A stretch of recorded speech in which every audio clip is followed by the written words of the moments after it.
Hi మామ, అందరికీ నమస్తే. ఓకే, ఈరోజు మన టాపిక్ వచ్చేసి ఓటమి. ఓడిపోవడం అనేది తప్పు కాదు మామ. ఓడిపోయిన తర్వాత కూడా మరలా దానిని ప్రయత్నించకుండా ఉండిపోతారు చూడు, అది తప్పు. ప్రతి ఒక్కళ్ళు మామ లైఫ్లో ఎక్కడో చాట ఓడిపోతూనే ఉంటారు. ఒకళ్ళేమో ఎగ్జామ్ ఫెయిల్ అయ్యారని, మరొకరేమో బిజినెస్లో లాసెస్ వచ్చేసేసినాయి అని ఆపేస్తారు. కానీ మామ, సక్సెస్ అవ్వడానికి మాత్రం మార్గం ఎప్పుడూ ఒకే విధంగా ఉండదు. అది నువ్వే ఎంచుకోవాలి. నువ్వే ఎంచుకోవాలి. ఇప్పుడు మన పుస్తకాల్లో చెప్తారు చూడు, థామస్ ఆల్వా ఎడిసన్ గారు.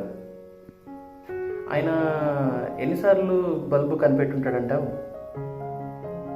ఎన్నిసార్లు ఫెయిల్ అయి ఉంటాడంటావు చెప్పు? అయినా సరే ఆయన ఆగలేదు కదా. ఒకవేళ ఆయన ఆగిపోయి ఉంటే మన పరిస్థితి ఏంది ఇప్పుడు చెప్పు? అలాగే మన జీవితంలో ఎన్నో ఫెయిల్యూర్స్ వస్తుంటాయి, పోతుంటాయి. అది పర్మనెంట్ కాదు మామ, అస్సలు పర్మనెంట్ కాదు. కానీ కొంతమంది ఉంటారు మామ, అది వాళ్ళు ఎట్లాగంటే, ఇప్పుడు ఎగ్జాంపుల్, ఒక ఎగ్జామ్ రాసి వస్తారు. బహుశా గవర్నమెంట్ జాబ్లో ఏదన్నా పట్టాయి అనుకోండి, పోయి ఎగ్జామ్ రాసి వస్తారు. వాళ్ళు బాగా ప్రిపేర్ అవుతారు, బాగా అస్సలు 100%లో 95% ఇచ్చేసేస్తారు. మిగతా 5% దేవుడికి అని చెప్పేసి వదిలేస్తారు. మరి లక్కో ఏమో తెలీదు, ఫెయిల్ అవుతారు. ఇంకా వస్తాడు మామ, వచ్చి కొంపలో కూర్చొని గడి తలిపేసుకొని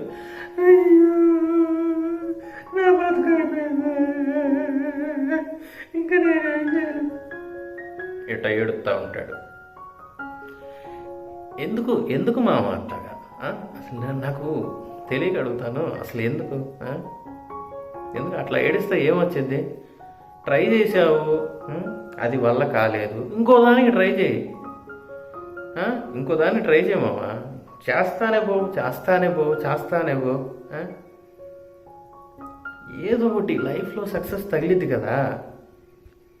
అన్ని ఫెయిల్యూర్స్ రావు కదా, ఏదో ఒకటైనా సక్సెస్ అయింది కదా. అంతే మామ, లైఫ్ అట్లా వెళ్ళిపోవడం అంతే.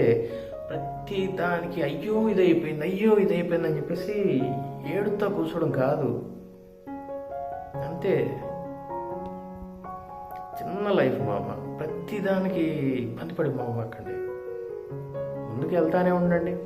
దగ్గరికి ఒకసారి నీకు ఇంకొక విషయం చెప్తాను.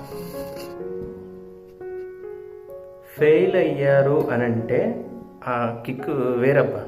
ఎందుకంటే వెంటనే సక్సెస్ వచ్చేస్తే రేపు వాళ్ళ పిల్లలకి ఏం చెబుతారు, రేపు ఎవరన్నా అడిగితే ఏం చెబుతారు?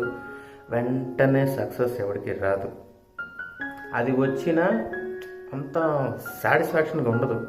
పడితే ఒకసారి పడాలి కింద, తర్వాత పైకి లేగవాలా. అంతే. ఒక్కసారి నువ్వు లైఫ్లో ఓడిపోయావు అంటే అది నీ ఎండింగ్ పార్ట్ మాత్రం కాదు మామ, అది నీ జీవితంలో ఒక కొత్త అధ్యాయం. గుర్తుపెట్టుకో, never give up. Thank you. ఈ వీడియో కనుక మీకు నచ్చినట్లయితే లైక్ చేయండి, షేర్ చేయండి, సబ్స్క్రైబ్ చేయండి. Thank you.